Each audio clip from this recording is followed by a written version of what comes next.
بتخرج بعد شهر رمضان تنافس نفسك ان مش هبطل ورد قرآن، ان مش هبطل الاجتهاد اللي كنت بعمله، مش هبطل المسابقة. عارف قول الله عز وجل والسابقون السابقون اولئك المقربون؟ بعض اهل التفسير بيقولوا ايه؟ ويقولون السابقون هم اسبق الناس للجهاد والصلاة.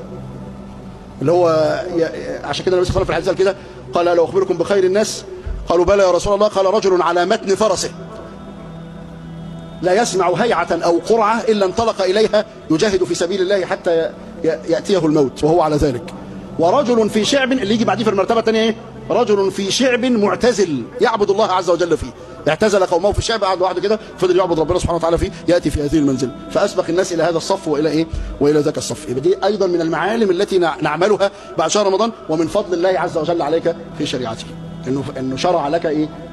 شهر رمضان، كتب عليكم الصيام، نعمة من الله أن شرع لك شهر رمضان، تشكره عليها من جنس هذه النعمة لعلكم تتقون. لعل دي تحقيقا، يعني من صام اللي يصوم كما قال الله عز وجل هيبقى